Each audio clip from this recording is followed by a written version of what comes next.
نحمده ونصلي على رسوله الكريم أما بعد فقد قال النبي صلى الله عليه وسلم أعظم النكاح بركة أيسره مؤونة أو كما قال عليه الصلاة والسلام۔ معزز بزرگان، دوستو اور عزیز ساتھیوں، اور خاص طور پہ اپنے محلے اور گاؤں والوں، آپ کے سامنے موضوع بہت پرانا ہے، لیکن چند چیزیں، مسائل سے واقفیت یہ ہمارے لیے نہایت ضروری ہے۔ اسی لیے نکاح، اس سے پہلے منگنی، مہندی، ہلدی اور نکاح کے بعد والی زندگی، اس میں کیا کیا کوتاہیاں اور کمیاں ہوتی ہیں، انشاءاللہ آپ کے سامنے ڈیٹیل سے بیان کروں گا۔ سب سے پہلے یہ بات سمجھ لینی چاہیے کہ اسلام ایک مکمل نظام حیات کو بیان کرتا ہے، مکمل نظام حیات ہے، زندگی گزارنے کا طریقہ بتاتا ہے۔ یہ ہمارا دین، ہمارا اسلام مکمل ہے۔ اب اس میں انگلی رکھنے کی جگہ نہیں ہے۔ اللہ تعالیٰ نے قرآن مجید میں فرما دیا، الیوم اکملت لکم دینکم واتممت علیکم نعمتی ورضیت لکم الاسلام دینا، کہ آج ہم نے دین کو مکمل کر دیا ہے اور میں نے اپنی نعمت آپ پر نبی صلی اللہ علیہ وسلم پوری کر دی ہے، اور اسلام جو مذہب ہے، ہمارا دین ہے، اس کے لیے میں راضی ہو گیا ہوں۔ اللہ تعالیٰ نے خود قرآن مجید میں دوسری جگہ فرمایا، ان الدین عند اللہ الاسلام۔ دین یعنی طریقہ، دین یعنی ویز، دین یعنی میتھڈ، دین یعنی زندگی گزارنے کا طریقہ، دین یعنی معاشرت، دین یعنی اخلاقیات، دین یعنی معاملات، دین یعنی لین دین۔ دین جو مکمل نظام حیات ہے، اللہ تبارک و تعالیٰ نے فرمایا وہ مکمل کا مکمل اسلام کے اندر ہے۔ ان الدین عند اللہ اسلام، طریقہ تو صرف اللہ کے نزدیک اسلام والا ہے۔ اللہ تعالیٰ نے دوسری جگہ فرمایا، وَمَن يَبْتَغِ غَيْرَ الْإِسْلَامِ دِينًا فَلَن يُقْبَلَ مِنْهُ۔ اگر تم دین اسلام کے علاوہ کوئی اور طریقہ اختیار کرو گے کسی بھی معاملے میں، چاہے وہ عبادات ہو، چاہے معاملات ہو، چاہے معاشرت ہو یا اخلاقیات ہو یا جو بھی چیزیں ہوں، اگر دین اسلام کے علاوہ اختیار کرو گے فَلَن يُقْبَلَ مِنْهُ، ایسے بندے سے وہ چیز مقبول نہیں بلکہ مردود ہے۔ چونکہ دین میں اللہ تبارک و تعالیٰ نے دین کو کامل اور مکمل بنا دیا ہے۔ دین پر چلنا، اللہ کے نبی صلی اللہ علیہ وسلم کے بارے میں خود قرآن مجید نے فرما دیا، لَقَدْ كَانَ لَكُمْ فِي رَسُولِ اللَّهِ أُسْوَةٌ حَسَنَةٌ۔ کسی بھی معاملے میں، کسی بھی زندگی کے کسی گوشے میں، کسی شوشے میں، زندگی کے کسی بھی قدم پر، ہر خطوات پر، اگر تم آئیڈیالوجی دیکھنا چاہتے ہو، اگر کسی کی آئیڈیل زندگی تلاش کرنا چاہتے ہو تو نبی کی زندگی میں جھانکو، نبی کی زندگی کو پڑھو، نبی کی زندگی میں دیکھو۔ نبی کی زندگی مکمل عمل ہے، مکمل عمل ہے۔ وَإِنَّكَ لَعَلَىٰ خُلُقٍ عَظِيمٍ، اور مکمل قرآن مجید آپ صلی اللہ علیہ وسلم کی تفسیر ہے، آپ صلی اللہ علیہ وسلم کی زندگی ہے، اور آپ اخلاق کے اعلیٰ معیار پر قائم تھے۔ آپ صلی اللہ علیہ وسلم جسم کے اعتبار سے، روح کے اعتبار سے، جسمانیت کے اعتبار سے، اعمال و کردار کے اعتبار سے، اخلاق کے اعتبار سے، نبی اور نبی آخر الزماں ہونے کے اعتبار سے، خاتم الانبیاء ہونے کے اعتبار سے، نبی تو تمام کے تمام کامل و مکمل ہی ہوتے ہیں۔ لیکن ہمارے نبی کا کہنا کیا ہے؟ چونکہ ہمارے نبی ایک وقت کے لیے نہیں، رہتی دنیا تک کے لیے ہمارے نبی ہیں۔ ہمارے نبی آخری نبی ہے، ہمارے نبی کے بعد کوئی نبی آنے والا نہیں۔ ہمارے نبی کے دین کے بعد، ہمارے نبی کے طریقے کے بعد اب کسی کا طریقہ آنے والا نہیں ہے۔ اس قرآن کے آنے کے بعد اب کوئی نیا دین اور نئی شریعت آنے والی نہیں ہے۔ اسی لیے یہ دین، یہ اسلام مکمل نظام حیات ہے۔ آئیے ہم آگے بڑھتے ہیں۔ نکاح کا معاملہ آتا ہے، نکاح کے پہلے کا ہم اگر معاملہ تلاش کرتے ہیں میرے بھائیوں، تو بڑا ہی عجیب المیہ عجیب نظریات، عجیب رسومات، عجیب بدعات، عجیب منکرات، عجیب سیئات، عجیب ماں باپ کے دیے ہوئے دین کے طریقے، ماں باپ کے برتے ہوئے رسوم ہمارے گھروں میں، ہمارے معاشرے میں، اور اچھے سے اچھے جو دیندار اپنے آپ کو کہتے ہیں، دیندار کہلاتے ہیں، دیندار سمجھتے ہیں، خود ساختہ دیندار ہیں، 5 وقتہ نمازی ہے، وہ حاجی ہے، وہ اپنے وقت کا ذمہ دار ہے، اپنے وقت کا قائد ہے، لیکن جب یہ نکاح کے معاملات آتے ہیں، منگنی کے معاملات آتے ہیں، مہندی کے معاملات آتے ہیں اور ہلدی کے معاملات آتے ہیں، یہ سارے کے سارے یہودی بن جاتے ہیں، سارے کے سارے نصرانیوں کے طریقے پر چلتے ہیں، سارے کے سارے مشرکوں کے طریقے پر چلتے ہیں، سارے کے سارے ہندوؤں کے طریقے پر چلتے ہیں، سارے کے سارے غیروں کے طریقے پر چلتے ہیں، اور نتیجہ یہ ہوتا ہے کہ گھر میں وقتی طور پر سکون، لیکن اندرونی کرب و بلا، اندرونی پریشانی اور بے شعری عالم و مصائب آتے ہیں۔ کیوں؟ اس کے وجوہات ہیں، آئیے ہم بتا دیتا ہوں۔ نکاح سے پہلے کا مرحلہ آتا ہے، لڑکی اور لڑکے کے دیکھنے کا معاملہ آتا ہے۔ میرے بھائیوں، نبی علیہ الصلوۃ والسلام نے فرمایا، ترمذی شریف کی روایت ہے، ان المرأ تنکح من ثلاث، کہ کسی بھی عورت سے 3 وجہ سے نکاح کیا جاتا ہے، لجمالها وحسنها، اس کے حسن کی وجہ سے، اس کے جمال کی وجہ سے، ولمالها، اس کے مال کی وجہ سے، اس کے حسب و نسب کی وجہ سے۔ یہ 3 وجوہات عام طور پہ ہوتی ہیں، یا تو مال دیکھ کر کوئی مرد شادی کرتا ہے، اس کے ماں باپ شادی کرتے ہیں، یا حسن و جمال دیکھ کر شادی کرتے ہیں، یا اعلیٰ خاندان دیکھ کر شادی کرتے ہیں، اعلیٰ عہدہ دیکھ کر شادی کرتے ہیں، اعلیٰ قائد ہو کر شادی کرتے ہیں، اگر کوئی عہدہ مل گیا جو وقتی طور پر ہوتا ہے وہ دے کر شادیاں بیاہ ہو جاتی ہیں، یہ سارا کچھ ہو جاتا ہے۔ عہدہ ختم ہونے والا ہے، آج آیا 5 سال کے بعد ختم ہونے والا ہے، 10 سال رہنے والا 15 سال میں ختم ہو جانے والا ہے۔ آپ کی حیثیت وہی عام پبلک جیسے ہونے والی ہے جس طرح پبلک تھے، ابھی ہیں اور بعد میں بھی رہنے والے۔ مال غل زائل، مال تو آتا ہے اور جاتا ہے، مال تو کہیں رہنے والا نہیں۔ قارون کے بارے میں اللہ تبارک و تعالیٰ نے کیا فرمایا؟ فخسفنا به وبداره الارض فما كان له من فیہ، کہاں تھا حشو و خدم، کہاں تھے نوکر، کہاں تھے چاکر، کہاں گئی مال و دولت، وہ کچھ بھی کام نہ آیا۔ اللہ تعالیٰ نے اس کے تمام مال کو، خزانوں کو کہاں دفن کر دیا؟ زمین کے اندر گاڑ دیا۔ یہ قارون کی مثال ہے۔ میرے مسلمان بھائیوں، آپ تو قارون نہیں ہو، نہ قارون کے نقش قدم پر ہو، آپ تو محمد صلی اللہ علیہ وسلم کے نام لیوا ہو، آپ تو اللہ تبارک و تعالیٰ پر ایمان لانے والے ہو، آپ تو جنت و جہنم کی بات کرنے والے ہو۔ نیک عمل ہو تو جنت کے پروانے ہیں، برے عمل ہو تو ٹھکانہ ہمیں معلوم نہیں، اپنا ٹھکانہ آپ خود تلاش کر لے۔ قرآن مجید میں اللہ تبارک و تعالیٰ نے ایمان والوں کے لیے جنت بنائی ہے، جو ایمان لائے گا اسے جنت میں داخل کرے گا، جو عمل صالح کرے گا اسے جنت میں داخل کرے گا، جو بدعملی کرے گا، کفر کرے گا، شرک کرے گا، مشرکوں کے راستے پر چلے گا، کفر کے راستے پر چلے گا، یہودیت پر چلے گا، نصرانیت پر چلے گا، اللہ تعالیٰ نے اس کے لیے جہنم بنائی ہے۔ اب ہمیں دیکھنا ہے ہم کس کیٹیگری میں آتے ہیں، پہلے کیٹیگری میں آتے ہیں، دوسرے کیٹیگری میں آتے ہیں۔ اگر مسلمان سچے مومن ہیں، کامل مومن ہیں، ایمان والے ہیں، ایمان کے اندر جلا ہے، ایمان کے اندر نور ہے، ایمان کے اندر مضبوطی ہے، وہ ایمان ہے۔ اذان ہوتی ہے تو مسجد کو دوڑ جاتے ہیں، وہ ایمان ہے۔ اگر سنت کی بات آتی ہے تو مر مٹنے کے لیے تیار ہوتے ہیں، اللہ کی بات ہوتی ہے تو کھڑے ہو جاتے ہیں، رسول اللہ کی بات ہوتی ہے دوڑ پڑتے ہیں۔ اگر وہ ایمان والے ہیں تو آپ کے لیے جنت سنواری گئی ہے، آپ کے لیے جنت کے 8 دروازے کھلے ہوئے ہیں، آپ کے لیے جنت موت صرف موت پردہ حائل ہے، مرنے کے بعد فوراً اللہ تعالیٰ جنت میں داخل کرے گا۔ لیکن اگر ایسی صورتحال نہیں، اللہ کی پکار ہوتی ہے، رسول اللہ کے تقاضے آتے ہیں، اللہ کے فرمان جاری ہوتے ہیں، لیکن ہمیں کچھ نہیں ہوتا، نہ دل میں حرکت ہوتی ہے، نہ بدن میں کپ کپی ہوتی ہے، ہم تو اسی طرح مردہ دلی کے ساتھ، قساوت قلبی کے ساتھ، دل کے کٹھور پن کے ساتھ ہم اسی عمل پر جڑے رہتے ہیں، اسی قارونیت پر، اسی فرعونیت پر، اسی نصرانیت پر، اسی یہودیت پر، اسی مشرکیت پر، اسی ہندویت پر، اسی ایکٹروں کے کام کرنے والے اور اسی طرح سے فلم سازوں کرنے والوں کے طریقوں پر ہم چلتے رہتے ہیں اور کہتے ہیں جنت میں پہلے میں جاؤں گا، جنت میں پہلے میں جاؤں گا۔ افسوس مسلمانوں، افسوس، کہاں ہو آپ؟ جنت اتنی آسان ہے، جنت اتنی آسان ہے۔ ہم تو 1 روپے کمانے کے لیے کہاں کہاں جانا پڑتا ہے، پاؤں چپل گھس جاتی ہے تب پیسے ملتے ہیں، اور جنت یوں ہی کما لیں گے ہم، اللہ تعالیٰ یوں جنت میں ڈھال دے گا۔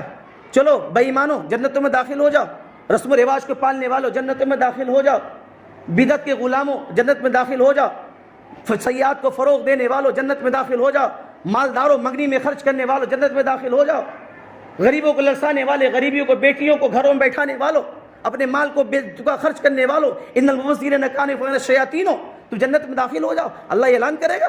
لگتا ہے؟ ہمارے نبی نے طریقہ بتایا، ہمارے نبی نے دکھلا دیا۔ ہمارے نبی کا جو عمل ہے اللہ کے نبی صلی اللہ علیہ وسلم نے کر کے دکھلایا، کر کے، بول کر نہیں۔ ہمارے نبی تو وہ ہے جو کر کے دکھلایا، بول کر نہیں۔ لیکن ہمارا حال، ہمارا سوچ، ہماری فکر، ہمارا تدبر، ہمارا سوچنا، ہمارا طریقہ کار، ہمارا لائے عمل تو کیسا ہو گیا ہے؟ یہ فلم والوں کی طرف، ایکٹروں کی طرف، ایکٹریس کی طرف، اسی طرح سے سیریل والوں کی طرف۔ آج ہمارے گاؤں کی بات کرتے ہیں، دوسرے گاؤں کی بات چھوڑ دیجئے، دوسرے مسلمانوں کی بات چھوڑ دیجئے، منگنی کی بات آتی ہے۔ ہمارے گاؤں میں منگنیاں اس طرح ہوتی ہے، ہمارے مسلمانوں میں منگنیاں اس طرح ہوتی ہے کہ 10 غریب بیٹیوں کی شادیاں ہو جائیں، 10 غریب بیٹیوں کی شادیاں ہو جائیں۔ ارے اللہ کے بندو، ارے اللہ کے بندو، اللہ کی نظر میں تم گر رہے ہو، کیوں؟ اس لیے کہ ایک مسلم بیٹی جو غریب ہوتی ہے، پیسے نہ ہونے کی وجہ سے لڑکے آتے ہیں مانگ کر کے جاتے ہیں، وہ شادی نہیں کر پاتی ہے۔ وہ جب روئے گی اس کی بد دعا آپ کو نہیں پڑنے والی ہے، اس کا رونا، اس کی آہو بکا آپ پر نہیں پڑنے والی ہے۔ وہ بیٹیاں گھروں بن بیاہی بیٹھی ہوئی ہے، آپ منگنیوں میں خرچ کر رہے ہو، اس طرح بہا رہے ہو۔ اللہ تعالیٰ نے دولت دی ہے تو صحیح استعمال کرو، اللہ تعالیٰ نے دولت مال دیا ہے تو اللہ کی راہ میں خرچ کرو۔ وہ جو بیٹیاں بیٹھ کر تکیوں کے نیچے منہ چھپا کر بیٹھی ہوئی، وہ روتی پھرتی کہ میرا باپ مال کے اعتبار سے کمزور ہے، میری ماں کمزور ہے، کہاں سے پیسے لائے گی، کس طرح شادی کرے گی؟ وہ بن بیاہی بیٹھی 27 سے 30 سال کی ہو جاتی ہے، اور ہماری 18-20 سال کی بیٹی دھوم دھام سے منگنیاں ہوتی ہے۔ یہ مسلمانوں کا عمل ہے، یہ کیوں کرتے ہو آپ؟ نام نمود کے لیے، یہ کیوں کرتے ہو؟ ریا کے لیے، یہ کیوں کرتے ہو؟ شہرت کے لیے، یہ کیوں کرتے ہو؟ دکھاوے کے لیے۔ اللہ کے نبی صلی اللہ علیہ وسلم نے فرمایا الریا شرکن، قسم سے تم شرک کر رہے ہو، ایسی منگنی کرتے ہو تو شرک کرتے ہو، چونکہ ریا تو تقریباً لازم ہے، دکھاوا تو تقریباً لازم ہے۔ میں نے کہتا دکھاوا ہو ہی سکتا ہے، لیکن دکھاوا تو، شہرت تو ہوگی۔ اللہ تعالیٰ قیامت کے دن کہے گا تم نے شہرت کے لیے منگنی کروائی تھی، 10 بیٹیاں بیٹھی تمہارے محلے میں رو رہی تھی، تم کہاں تھے؟ تمہارا مال ان کو کام کیوں نہیں آیا؟ کیا جواب دیں گے ہم آپ؟ اے مسلمانوں، کیا جواب دیں گے ہم آپ؟ اور آج تو حال یہ ہو گیا ہے، غریب لوگ بھی امینوں کا دیکھا دیکھی، وہ بھی قرضوں لے کر، سودی قرضوں لے کر، اپنے گھر بار کو بیچ کر، کھیت کو بیچ کر، وہ بھی ایسے نعوذ باللہ ایسی منگنیاں کرتے ہیں۔ کیا بھیجوں آپ پر؟ سمجھ میں نہیں آتا۔ اللہ کی کیسی پھٹکار پڑتی ہوگی، مجھے سمجھ میں نہیں آتا۔ کس طرح اللہ آپ کو کس نظر سے دیکھ رہا ہوگا، مجھے سمجھ میں نہیں آتا۔ مسلمانوں، آپ کہاں ہو؟ کس حال میں ہو؟ اسلام کو کس حال میں اپنے گھر میں پال رکھا ہے؟ ایمان کو کس حال میں گھر میں پال رکھا ہے؟ یہ اسی لیے نا کہ آج کوئی ہیرو اور ہیروئن کی شادی ہوتی ہے، منگنی ہوتی ہے، مہنگے ہوٹلوں میں ہوتی ہے، ہماری بیٹی کی کیوں نہ ہو؟ آج اسی لیے نا کہ ہماری بیٹیاں سیریل دیکھ کر، ہمارے بھائی، ہمارے باپ، ہماری بہن، ہماری ماں سیریل دیکھ کر سوچتی ہے ہماری بیٹی کی ویسی شادی ہو جیسے وہاں ہو رہی ہے۔ آپ کا بھی وہی حال ہوگا جو سیریلوں میں ہوتا ہے، آپ کا بھی وہی حال ہوگا جو ایکٹرس کی دنیا میں اور ان کی حال اور ان کے زندگیوں میں ہوتا ہے۔ آئیے بتاتا ہوں۔ ہلدی کا مسئلہ آتا ہے، مہندی کا مسئلہ آتا ہے، مہندی میں الگ خرچے ہوتے ہیں، الگ لین دین ہوتے ہیں، الگ خرافات ہوتے ہیں، الگ طریقے سے فضول خرچیاں ہوتی ہے۔ ان المبذرین کانوا اخوان الشیاطین، اللہ تعالیٰ فرماتے ہیں کہ فضول خرچی کرنے والا شیطان کا بھائی ہے۔ ہم خوب سنتے ہیں، مولانا لوگ کہتے ہیں، لیکن ہمارے کان پر رینگتی نہیں بات۔ اللہ کی قسم، جب آپ قبر میں جاؤ گے تو یہ بات یاد آئے گی۔ اللہ کی قسم، جب اللہ کے سامنے کھڑے ہوگے یہ بات یاد دلائی جائے گی آپ کو کہ مسجد میں اعلان ہوا تھا، مسجد مولانا نے آپ کو یاد دلائی تھی، لیکن آپ کے کان پر جوئی نہیں رینگی تھی۔ یاد رکھو اس بات کو، آپ ان باتوں کو یاد رکھیے۔ آج ہلدی کا مسئلہ آتا ہے، ہماری عورتیں گھروں میں، ہر بڑی اور چھوٹی، ہر نوجوان اور بوڑھی ادھیر عمر کی عورتیں آج کیا کرتی ہیں؟ پیلا کپڑا پہنتی ہے۔ کہاں سے آیا؟ یہودیت کہاں سے آئی؟ فلم والے کام کہاں سے آئے؟ فلم سازوں کی حال کہاں سے آئے؟ ہم مسلمان نہیں کیا ہمارا اسلام ایکٹر ایکٹریس چلاتے ہیں، سیریل والے چلاتے ہیں، فلم چلانے والے چلتے ہیں؟ کیا ہمارے نبی یا امہات المومنین نے کیا اس وقت مہدی کے وقت میں یا ہلدی کے وقت میں کیا اسی طرح سے کیا تھا؟ کیا ثبوت ملتا ہے صحابہ کی زندگی میں، صحابیات کی زندگی میں، ازواج مطہرات کی زندگی میں، تابعین تابعیات کی زندگی میں؟ نہیں. یہ بھی شروع ہوا ہے 5 سال پہلے نہیں تھا. اور آج فخر لوگ کہتے ہیں کہ ہمارے گھر میں گانا نہیں بجتا ہے، ہمارے گھر میں گانا نہیں بجتا ہے. میرے بھائیوں، مہندی لگانا اگر جو ہے میل کچیل صاف کرنے کے لیے ہو، اگر ہلدی لگانا میل کچیل صاف کرنے کے لیے ہو، یہ صرف جائز نہیں، اچھا عمل ہے. جائز نہیں، اچھا عمل کر سکتے. اگر رسم و رواج کے لیے ہو تو یہ سراسر ناجائز ہے. اب پوچھ لو کسی مولانا سے. مہندی لگانا تو اللہ کے نبی صلی اللہ علیہ وسلم نے کہا ہے کہ عورتیں مہندی لگا سکتے ہیں، کوئی مسئلہ نہیں ہے. اور مردوں کے لیے خوشبو ہے، عورتوں کے لیے مہندی ہے، بالکل لگائیں. لیکن یہ جو سجیلے انداز ہوتے ہیں اور اسی طرح سے ایک طوفانی بھوچال ہوتا ہے، رسم و رواج کا طوفان آتا ہے اور پورے آنگن کو، پورے گھر کو، پورے خاندان والے کو لپیٹ لیتا ہے کہ مازہ بیٹھا، یہ مٹھائیاں لاؤ، یہ کرو. چاہے تم چوری کر کے لا کر دو، اگر تم نے مٹھائی نہیں پہنچائی، اگر تم نے شرکت نہیں کی تو تم نے وہ کام کیا جیسا کہ تم نے گاؤں میں سب سے بڑا جرم کر دیا ہے. یہ خاندان والے، ارے مسلمان نہیں ہم لوگ کیا؟ ہمارے اندر ایمان نہیں کیا؟ ہمارے اندر نبی کی سیرت نہیں کیا؟ ہم مدینے والے حضرت محمد صلی اللہ علیہ وسلم کالی کملے والی کی امتی نہیں کیا؟ آخر یہ بات کیوں آتی ہے؟ ہم کیوں اس طرح توجہ نہیں دیتے ہیں؟ اور پھر کہتے ہیں مسلمان پریشان ہیں، پھر کہتے ہیں مسلمان پر حال احوال آ رہے ہیں. ابھی کچھ حال احوال نہیں. وَإِن كُنتُمْ، اگر تم وَإِنْ حَسَبْتُمْ أَن تَدْخُلُوا الْجَنَّةَ وَلَمَّا يَأْتِكُمْ مَثَلُ الَّذِينَ خَلَوْا مِن قَبْلِكُمْ مَسَّتْهُمُ الْبَأْسَاءُ وَالضَّرَّاءُ وَزُلْزِلُوا حَتَّى يَقُولَ الرَّسُولُ وَالَّذِينَ آمَنُوا مَعَهُ مَتَىٰ نَصْرُ اللَّهِ. آپ سمجھتے ہیں جنت میں یوں داخل ہو جائیں گے اور آپ کو آزمایا نہیں گیا جیسا کہ پہلے لوگوں کو آزمایا گیا. مَسَّتْهُمُ الْبَأْسَاءُ، ان کو پریشانی آئی، وَالضَّرَّاءُ، اور ان کو تکالیف آئی، یہاں تک کہ کہہ اٹھے کہ اللہ کی مدد کب آئے گی، ہم یوں ہی جنت میں داخل ہو، رسم و رواج کے ساتھ جنت میں داخل ہو جائیں گے. میرے بھائیوں، چھوڑیے، توبہ کیجئے، آئیے. ہم نے جس کلمے کو پڑھا ہے لا الہ الا اللہ محمد رسول اللہ، نہ تو اللہ نے حکم دیا ہے نہ تو رسول اللہ صلی اللہ علیہ وسلم کا طریقہ ہے. ہم ہٹے ان چیزوں سے، ان راستوں سے ہٹے، ان راستوں سے کٹے، آگے بڑھتے ہیں. آپ مسئلہ آتا ہے یہ مہندیوں کا، یہ ہلدیوں کا، اور یہ ترانے گونجتے ہیں. آئیے گانے پر آتے ہیں. آج کہتے ہیں کہ ہماری عورتیں گھروں میں شادی کے موقع پر گانا نہیں گاتی ہیں. بڑی اچھی بات ہے، ماشاءاللہ، نہیں گانا چاہیے. ہماری عورتیں پاک ہو گئی، ماشاءاللہ، پاک باز ہو گئی، ہونا چاہیے. بڑی خوشی کی بات ہے، بڑی مسرت کی بات ہے، بڑی شادمانی کی بات ہے، بڑی اچھی بات ہے. گاؤں کے لیے، معاشرے کے لیے بڑی بھلائی کی بات ہے کہ ہماری عورتوں کی آواز باہر نہیں آ رہی ہے. لیکن آپ تو بڑے بڑے ڈھونگے، بڑے بڑے بھونگے، بڑے بڑے ساؤنڈ باکس، پہلے میلاد نعوذ باللہ کراتے ہیں.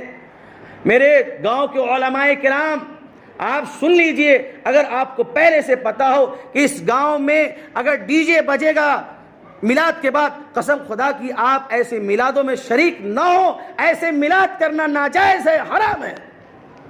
سن لیجئے بات کو، ایکدم حرام ہے ایسا میلاد جس کے بعد ڈی جے بجنے والا. آپ کو اگر حق الیقین معلوم ہو آپ مت جائیے، حق الیقین معلوم ہو مت جائیے ایسے میلادوں پر. وہ میلاد کیسا کہ نبی کی بات ہو اور پیچھے جو ہے گانے کی آواز ہو.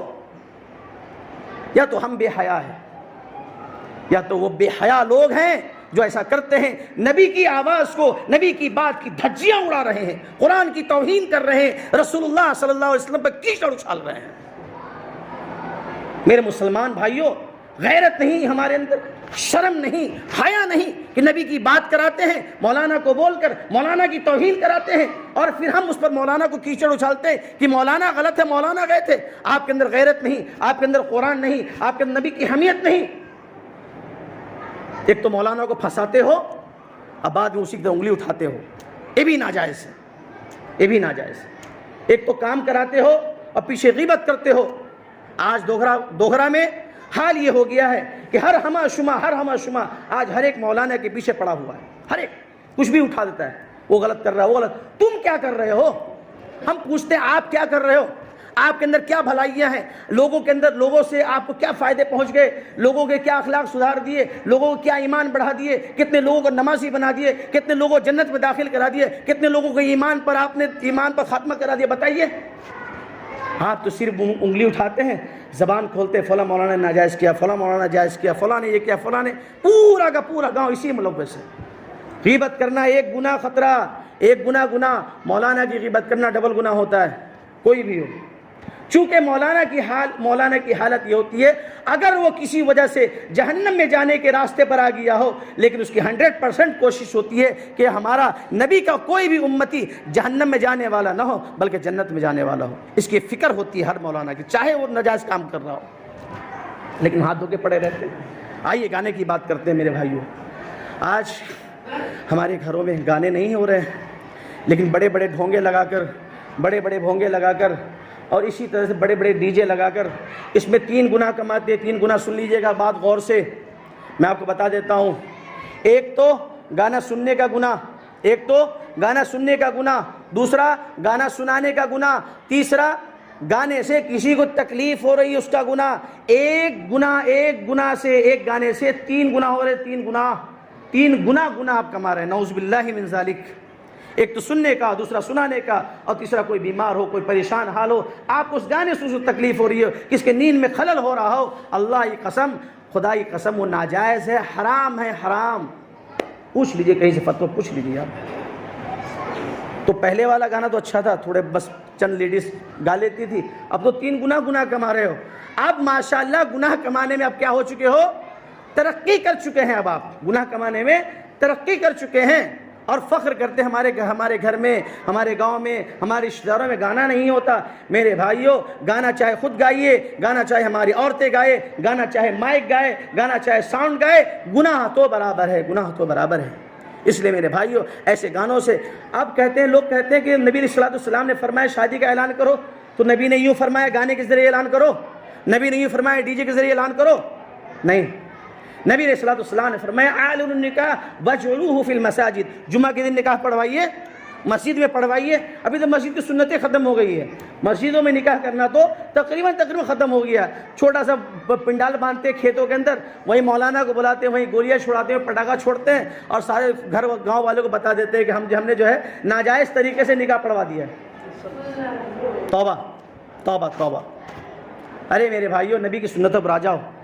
وَجْعَلُوهُ فِي الْمَسَاجِدِ، نبی صلی اللہ علیہ وسلم نے فرمایا کہ مسجد میں نکاح کرو۔ اب جمعہ کے دن نکاح ہو اور یہاں پر اعلان ہو فلاں بنت فلاں کا یا فلاں بن فلاں کا نکاح ہو رہا ہے، پورے گاؤں میں خبر نہیں ہو جائے گی؟ کیا اعلان کرنا پڑا بڑے مسجد سے؟ کیا ڈی جے باجے لگانے پڑیں گے؟ بالکل نہیں، بالکل نہیں۔ نبی صلی اللہ علیہ وسلم نے فرمایا اعظم النکاح برکتاً ایسرہ مؤونہ، جس نکاح میں جتنا کم خرچہ ہو، جس نکاح میں جتنا کم خرچ ہو، برکت اتنی ہی ہوگی۔ پتہ یہ چلتا ہے کہ جس نکاح میں جتنا لمبا خرچہ ہوگا، برکتوں کا نزول ختم ہو جائے گا، برکتوں کا نزول ختم ہو جائے گا۔ مہر کا مسئلہ آتا ہے، اس میں لڑائیاں چلتی ہے، لڑکی والے چاہتے 50,000، لڑکے والے چاہتے 5,000 روپے۔ لڑکی والے کے دماغ میں کیا ہوتا ہے، اگر طلاق دے گا خدا نہ خواستہ تو 50,000 روپے کے بندھن پر 1 لاکھ کے بندر پر بندھا رہے گا۔ یہ تصور ایک خناس ہے، خناس، ایک خبیث کو دماغ سے نکال لیجئے۔ آپ کے دماغ میں آپ کی بیٹی کو طلاق کی نوبت کیوں آ رہی ہے؟ دماغ میں کیوں آ رہا ہے؟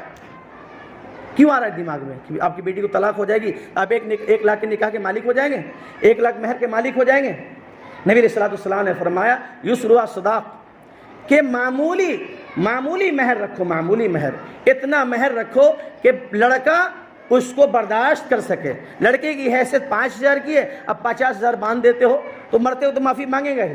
ہمارے جو بڑے پرانے ہیں ابھی یہاں بھی موجود ہوں گے یا پہلے تھے، وہ کیا شادی ہوتی تھی پہلے رات میں کیا کرتے تھے، اپنی بیویوں سے مہر معاف کرواتے تھے۔ بیوی کیا کہتی تھی، اگر آپ پہلے مر گئے تو مہر معاف، آپ مر گئے، یا پھر مرتے وقت کیا کرتی تھی، وہ بیوی معاف کر دیتی تھی، اب میں اس کے مہر کیا کر رہی ہوں، معاف کر رہی ہوں۔ یہ تو ناجائز ہی تھا، یہ طریقہ ہی غلط تھا، معلومات نہیں تھی لوگوں کے اندر۔ مہر تو دینا واجب ہے، مہر دینا تو کیا ہے، واجب ہے۔ مہر عطا کرنا ایک قرض ہے، اس کا ادا کرنا آپ پر فرض ہے۔ جتنی ضرورت ہو اتنا ہی مہر ماننا چاہیے۔ آئیے آگے بڑھتے ہیں نکاح کے معاملے میں. میرے بھائیوں، نکاح کے مسئلے میں اور بھی ایک بڑی عجیب چیز ہے، وہ باراتی کا مسئلہ آتا ہے. ابھی پتہ چلا کہ ایک مہمانی میں 50 60 لوگ مہمان آتے ہیں، اور ادھر سے آتے ہیں 50، ادھر سے پورے 70 لے کر جاتے ہیں. ہم تم سے کم ہے کیا؟ اگر تم قارون ہو تو ہم فرعون ہیں، اگر تم یہودی ہو تو ہم نصارہ ہیں، تم مشرک ہو تو ہم کافر ہیں. ہم کم ہے کیا؟ ہم تم سے کم نہیں ہیں، ہم تو بڑھ کر کام کرنے والے. نعوذ باللہ من ذالک. مہمان کا مطلب ہوتا ہے کہ ضیافت میں آسانی ہو، مہمان نوازی میں آسانی ہو. بطیب خاطر لا یحل مال امرئ مسلم الا بطیب خاطرہ، اور کما قال علیہ السلام کہ کسی مسلمان کا مال اس کی خوش دلی کے بغیر ناجائز اور حرام ہے. مہمان کی ضرورت تھی 5، آپ نے لاد دیا 50. اب بتائیے کون خوش دلی سے کھلائے گا؟ کون خوش دلی سے ضیافت کرے گا؟ بد دلی سے کرے گا. تو ایسی ضیافت بھی ناجائز ہو جاتی ہے، ایسی ضیافت بھی حرام کی طرف چلی جاتی ہے، ایسی مہمان نوازی بھی حرام کی طرف چلی جاتی ہے. اور کیا کہنے، آج کے ماں باپ بھی بڑے حریص ہو گئے ہیں. بیٹا پیدا ہوتا ہے تو خوش ہوتے ہیں، بیٹی پیدا ہوتی ہے تو ان کے چہرے پر بجھاپن پیدا ہو جاتا ہے. اللہ تعالیٰ نے قرآن مجید میں کافروں کے بارے میں فرمایا تھا، کافروں کے بارے میں یسود وجہ، کہ ان کے چہرے پھک پڑ جاتے تھے، اس کے چہرے کی رونق ختم ہو جاتی تھی جب کسی گھر میں بیٹی پیدا ہوتی تھی. آج حال ہمارے معاشرے کی خرابی کی وجہ سے، معاشرے میں بدعملی کی وجہ سے، معاشرے کے اندر رسومات کی وجہ سے آج کسی گھر میں بیٹی پیدا ہوتی ہے ایسا ہی چہرہ ہو جاتا ہے. کسی گھر میں بیٹا پیدا ہوتا ہے بہت خوش ہوتا ہے. کیوں؟ 5 لاکھ کا فائدہ ہونے والا ہے، 3 لاکھ کا. جب بیٹا پیدا ہوتا ہے تو ایک بیٹا پیدا ہوتا ہے، فقیر نمبر 1 ہوتا ہے، لیول نمبر 1 پر. 2 بیٹے پیدا ہوتا ہے، لیول بڑھتا ہے، 10 سے 15 ہو گئے. اگر 3 بیٹے ہو گئے تو چوتھے لیول پہنچ جاتے ہیں، فقیریت نمبر 4 پر. اگر 5 بچے پیدا ہو گئے، لڑکے پیدا ہوا ہے، تب لیول بڑھتا رہتا ہے. اب لوگ گیم کھیلتے ہیں نا، چھوٹے چھوٹے بچے، لیول اپ ہوتا ہے نا، 1 2 3 4. تو فقیریت کے اعلیٰ درجے 5 سے 15 50 لاکھ کا 20 لاکھ کا فائدہ ہوتا ہے. میرے بھائیوں، یہ مانگنا، تلک لینا اور تلک دینا بھی، صرف لینا نہیں دینا بھی. آپ کیوں دے رہے ہیں؟ آپ کیوں دے رہے ہیں؟ آپ منع نہیں کر سکتے. بلکہ ہماری کوشش یہ ہوتی ہے کہ کس طرح سے سامنے والا لڑکا ہم سے پیسہ لے کر شادی کر لے. بس اس کا جاب اچھا ہے، تجارت اچھی ہے، مکان اچھا ہے، گھر بار اچھے ہیں، سب کچھ ٹھیک ٹھاک ہے، ہم سے 5 لاکھ کا مطالبہ کر دے، ہم 5 لاکھ دے کے جان چھڑا دیں. کیا حقیقت نہیں؟ ایسا نہیں کرتے ہم. لڑکی والے نہیں کرتے ہیں. میرے بھائیوں، لڑکے والے تو بے شرم ہوتے ہیں، معاشرے کے کمینے ہوتے ہیں، معاشرے کے کمینے ہوتے ہیں. اور ایک کمینہ گالی نہیں سمجھیے گا. نبی علیہ السلام نے ایک موقع پر لعین کہا ہے کس کو؟ ایسے شخص کو جو اپنی بیوی کے لیے کیا کرنے والا ہو، معاشرے کو خراب کرنے والا ہو، اپنی بیوی کے ساتھ بدسلوکی کرنے والا ہو، ایسے کو نبی علیہ السلام نے لعین فرمایا، کمینہ فرمایا. تو معاشرے کے کمینے ہیں، معاشرے کی بگاڑ پیدا کرنے والے ہیں وہ لوگ جن کے گھروں میں بیٹے ہیں اور بیٹیاں بیٹھی ہوئی ہیں. کیوں؟ اس لیے وہ تلک نہیں دے سکتی، وہ پیسے نہیں دے سکتی، وہ گاڑی نہیں دے سکتی. میرے دوگھرا کے نوجوانوں، میرے دوگھرا کے بیٹھے ہوئے باپ اور داداؤں، ہمیں غیرت نہیں ہے. ہم اتنے بڑے فقیر ہو گئے، اتنے بڑے غریب ہو گئے کہ حرام پیسے کو ہم گھر میں لگانا چاہتے ہیں، حرام پیسے سے کھانا چاہتے ہیں، حرام پیسے سے گھروں کو سجانا چاہتے ہیں. قسم خدا کی وہ تلک لینا وہ ایسا ہی حرام ہے کہ ٹوائلٹ میں چلے جائیے، پھر پاخانہ کیجئے، پھر اس پاخانے کو کھا لیجئے، پھر پیشاب کیجئے، اس پیشاب کو پی لیجئے. میرے نوجوان دوگھرا کے لوگوں سن لیجئے، اس پیشاب کو پینا آسان ہے، اس پاخانے کو کھانا حرام ہے. اس پاخانے کے کیڑے کو کھا لیجئے، وہ بھی آسان ہے. لیکن وہ تلک لینا 1 روپیہ بھی حرام ہے، 1 روپے بھی حرام ہے. اگر آپ کے اندر ذرا بھی ایمان کی رمق ہوگی تو پاخانہ کھا لینا آپ، لیکن تلک نہ لینا. پیشاب پی لینا لیکن تلک نہ لینا. تلک نہ لینا میرے بھائیوں. بہت ناجائز چیز چلی ہوئی ہے. ہماری بہت بیٹیاں بیٹھی ہوئی ہیں، بہت بہنیں بیٹھی ہوئی ہیں. جا کے پوچھیے ان ماؤں سے، جا کے پوچھیے ان دادی سے، ان بہنوں سے، ان بیٹیوں سے، ان کا کیا حال بنا ہوا ہے. تلک چھوڑ دو میرے بھائیو، تلک چھوڑ دو. یہ ہمارے گاؤں میں بھی ہے. بڑے خوشی سے اس کی ماں آتی ہے چھلچھلاتی ہوئی، اس کی پھوپھو آتی ہے بہلاتی ہوئی، اس کی یہ کہتی ہے کہ نہیں بیٹا تو ٹھیک ہے لیکن میرا بیٹا چڑھے گا کس پر؟ گدھے کی سواری کراؤ، گدھے کی سواری کراؤ. تمہارا بیٹا گدھا ہے، اس لائق نہیں ہے گاڑی خرید سکتا، شادی کیوں کر رہے ہو؟ دوسرے کے بلبوتے. کتنے بدنصیب ہو تم، کتنے بدبخت ہو. کتنے حرام خور ہو. سور کی سواری کرا لو، وہ آسان ہے، سور کی سواری کر لو، لیکن سسرالی بائک پہ مت چڑھو، سسرال کا بائک مت مانگو، سور کے بال نوچ لو، لیکن میرے بھائیوں ایسی گاڑی پہ مت چڑھنا. بات سخت ہے لیکن حق ہے. ہم کیا سمجھتے ہیں؟ بڑے آسانی سے وہ گاڑی مل جاتی ہے، بڑے آسانی سے ہم کہتے ہیں کہ بھائی کچھ مت دینا، میرے بیٹے کو گاڑی بھی نہیں چاہیے، تلک بھی نہیں چاہیے، کھانے میں چکن چاہیے، مٹن چاہیے، قورمہ چاہیے، اور بہترین، اور فخر سے بیٹا والا کہتا ہے کہ وہاں گئے تھے اور بڑی اچھی ضیافت کی. ارے آپ کو پتہ بھی ہے اگر وہ تھوڑا بھی غریب ہوگا تو قسم سے کہتا ہوں اس میں زکوٰۃ کے پیسے بھی رہتے ہیں، اس میں کوئی انٹرسٹ کا پیسہ بھی دے دیتا ہے، اس میں کوئی صدقات کا پیسہ دیتا ہے، کوئی خیرات کا پیسہ دیتا ہے، اس کو لاکھ روپے جمع کرتا ہے، اس کی بیٹی کی عزت بچ جائے گی، اور تم وہی زکوٰۃ خیرات کے کھانے جاتے ہو باراتی کی شکل میں. آؤ باراتیوں، آؤ لائن میں. ہم باراتی کے لیے کیسے تڑپتے ہیں؟ دعوت ملے فوراً جو ہے ایک لیتے ایک دم چھلے بھی لے کے چل دیتے ہیں، باراتی جانا ہے ہم کو. پتہ ہے آپ کو باراتی ایک مہمان نوازی ہوتی ہے، ایک مہمانی ہوتی ہے، ایک باراتی ہوتی ہے، دونوں فرق ہے. باراتی کی شکل بیٹی والے کہتے ہیں کہ 50 لے کر آ جائیے، وہ بھی دل میں ہوتا ہے، وہ بھی زیادہ ہے، وہ بھی دل میں ہوتا ہے کہ زیادہ ہے، لیکن سامنے والے نہیں مانے. وہ کیا کہتے ہیں؟ بھائی دیکھیے ہم 50 ہمارے افراد بہت سارے باراتی میں آنے والے، بڑا خاندان ہے ہمارا، ہم 100 لے کر آئیں گے. ہم کیا لیں گے؟ 100 لے کر آئیں گے.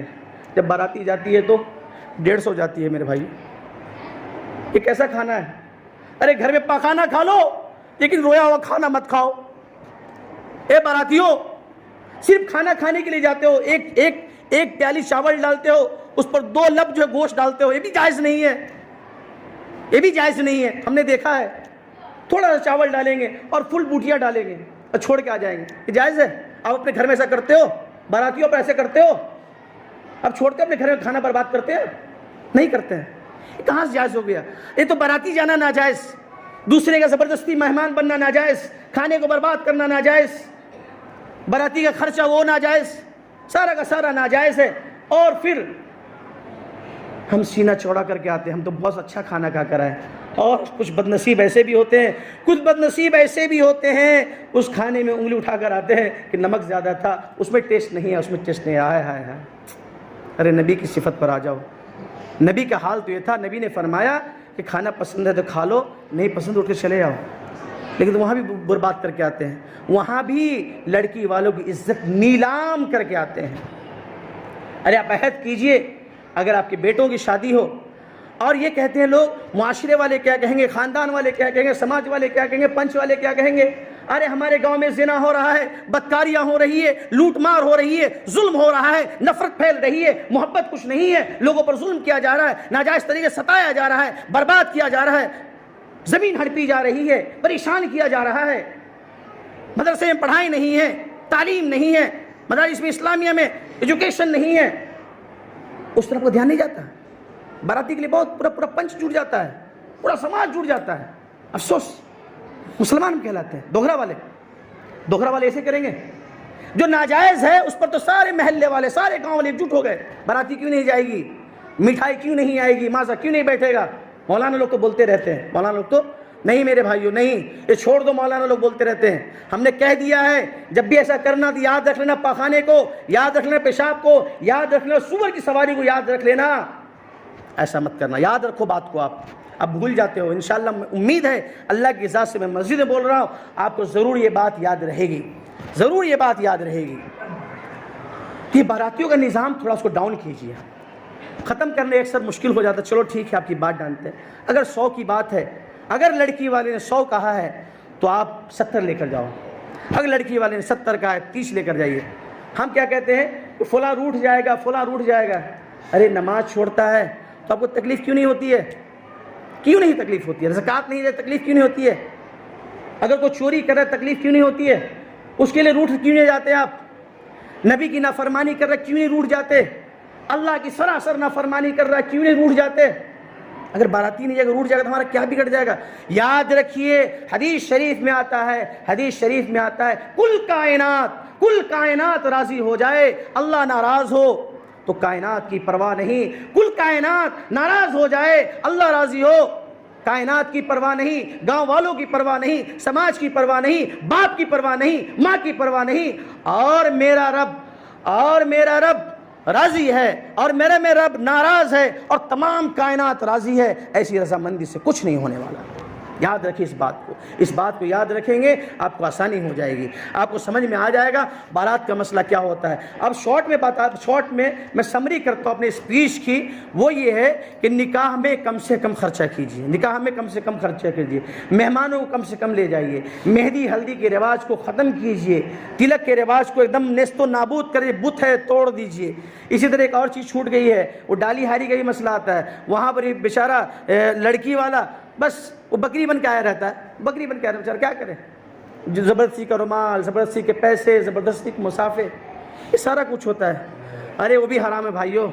اب گاڑی لے کے 20 گاڑی لے کر جاتے ہیں دن دناتے ہوئے، 20 گاڑی، کوئی پچھلی سیٹ پر نہیں بیٹھتا ہے، پیسے کس سے لیتے ہیں؟ لڑکی والوں سے لیتے ہیں۔ ارے یہ تو اور بھی حرام ہے۔ ایک کیسا انصاف ہے معاشرے کا، سمجھ سے باہر، کیسا انصاف ہے، کون سا لوجک ہے؟ ہمیں لوجک بھی سمجھنا، دنیا کے اعتبار سے سمجھ میں آتا ہے، دنیاوی اعتبار سے، نہ دینی اعتبار سے، کسی سمجھ میں آتا ہے۔ کیسے بد تہذیبی ہے، کیسی بدتمیزی ہے کہ مہمان ہمارے گاڑی سے ہم سواری کر رہے ہیں، کرایہ کوئی اور دے رہا ہے، وہ بھی بددلی سے، وہ بھی زکوٰۃ خیرات کے پیسے۔ اور بھی جو پریشانیاں آتی ہے بعد کی، دیکھیے میرے بھائیوں، کچھ ناجائز کام سے، کچھ ناجائز امور سے ہمارے گھروں پر، ہمارے جسم پر پریشانیاں آتی ہے، صرف ہمیں نظر نہیں آتی۔ ہم صرف مصیبت کس کو سمجھتے ہیں؟ بیماری کو سمجھتے ہیں، مصیبت سمجھتے ہیں، آنکھ خراب ہو جائے، ناک خراب ہو جائے، کان خراب، نہیں، یہ صرف مصیبت نہیں ہے۔ نمازوں کو چھوڑنا، احکام سے دور ہونا، قرآن سے دور ہونا، نبی سے دور ہونا، نبی کی سنتوں سے دور ہونا، یہ سب سے بڑی مصیبت ہے۔ جو انسان جتنا دین سے، اسلام سے، شریعت سے، نبی سے، سیرت پاک سے دور ہوگا، وہ اتنی بڑی مصیبت میں پھنسا ہوا ہے، اور جو جتنا نکل کر ادھر آئے گا وہ مصیبت سے کیا ہے؟ آزاد ہے۔ اللہ تبارک و تعالیٰ سے دعا ہے اللہ مجھے، آپ کو اور ہمارے خاص طور پہ گاؤں والوں کو توفیق دے اللہ کے احکام پر عمل کرنے کی، نبی علیہ الصلوۃ والسلام کے طریقے پر عمل